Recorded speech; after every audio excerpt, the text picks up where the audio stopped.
Ready to go. Yeah. Ready to go, trying to keep ahead of this weather system. Yeah. It was Imani coming over to me. Thank you for the drink. Good to see you again. Okay. You call in any time, you know that. Yep. Yeah, when so you're not, are you heading back this way when you go home? No, I'm going the other way. I'm going all the way up to Coromandel and then coming down through Thames, Rotorua, Taupo. So coming down through the middle. Yeah. So the camera's on now. You have to find a friend, go to that webpage and you'll see the video. Once I've edited them, I break them down into smaller chunks and I post them up and I schedule them to go live every week. Yeah, so right.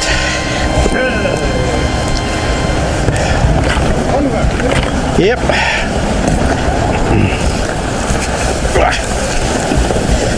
I'll do a 50-point turn here.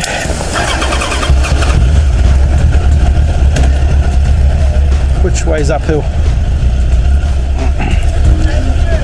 Thank you. We'll see you later. Okay. See ya.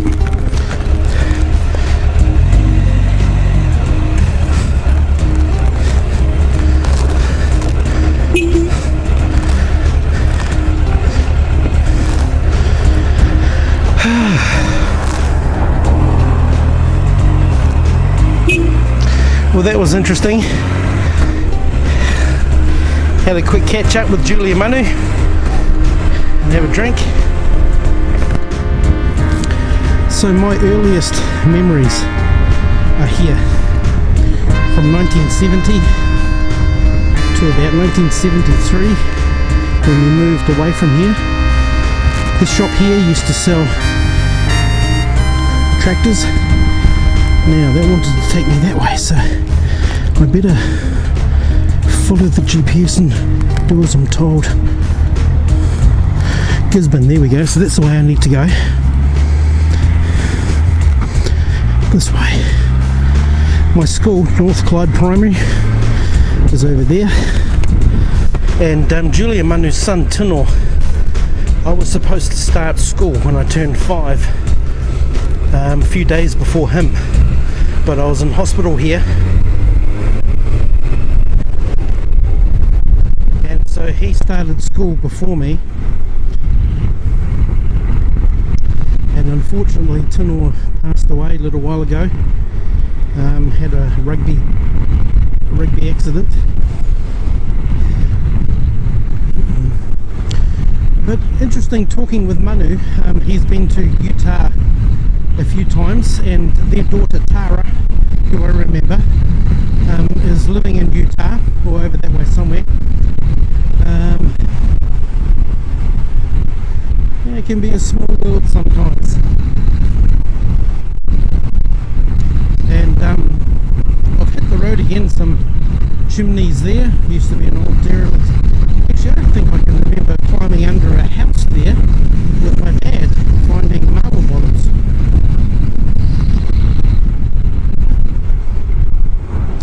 And the wind's picking up, so that front, that weather system that I've been keeping ahead of all this way is moving its way up. So I'm going to push on and get to Gisborne, and I'm going to look into a motor camp there and use their backpackers facilities there. Wind's quite strong here, and this weather system is supposed to die out tomorrow, so tomorrow I'll make a judgment call whether I'll carry on or sit it out for one more day.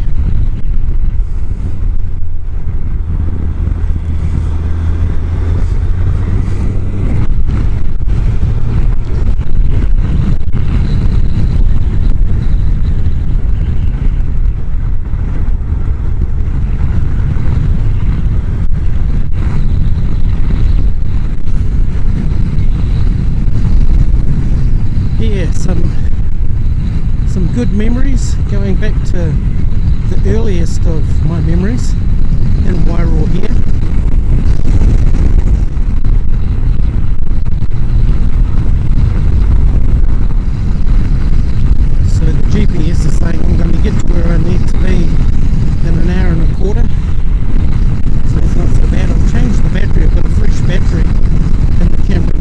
even if the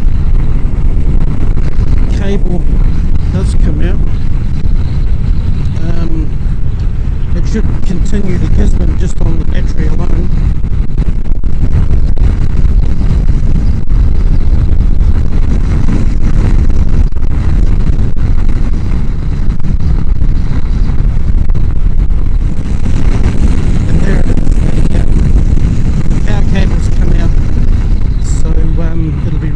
On the internal battery, which I know will last for 2 hours. And, we are 1 hour 12 minutes away from where we're going to Gisborne, so we'll just have to work off the battery power for now. We'll have a look at the cabling system tonight at the motor camp.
I just want to get ahead of this weather system coming.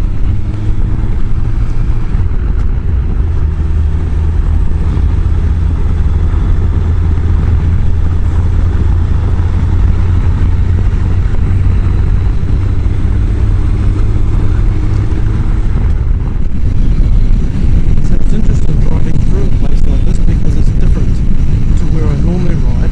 It's all quite dry. It's a lot warmer over here on the east coast.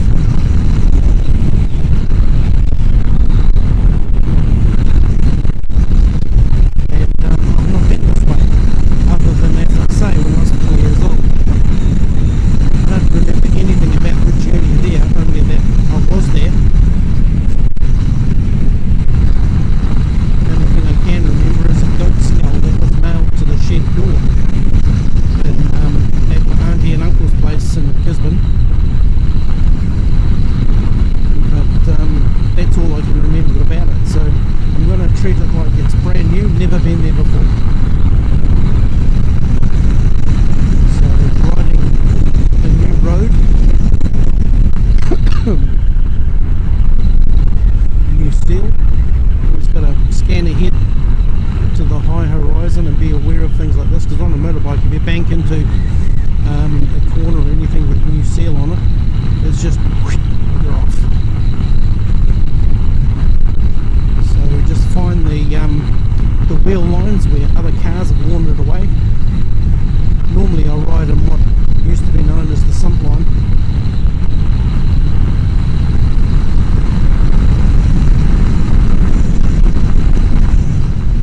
So I'm actually very pleased with the way the motorbike's running. As I've said previously in other videos, I've had it completely stripped down, and carburetors have been balanced, it's been tuned, it's been serviced, you know, a good once over, you know, and I've rebuilt the exhaust pipes, redone the baffles, repacked, so it's very, very quiet, which I'm quite happy about.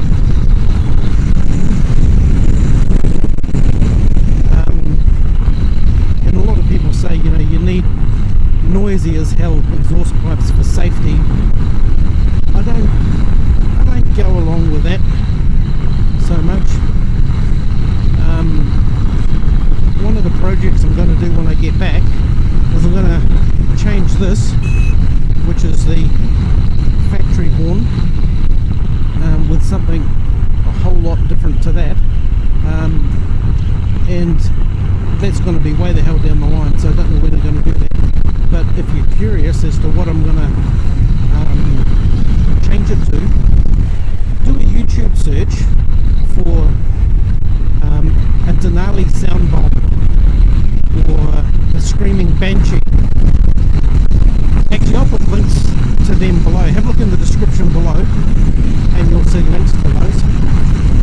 So it's going to be something like, it's not going to be a Denali sound bomb, and it's not going to be a screaming banshee, but it's going to be something very, very much like that. Somewhere between 130 and 160 decibels. Right, according to the GPS, I'm going to get there in 43 minutes.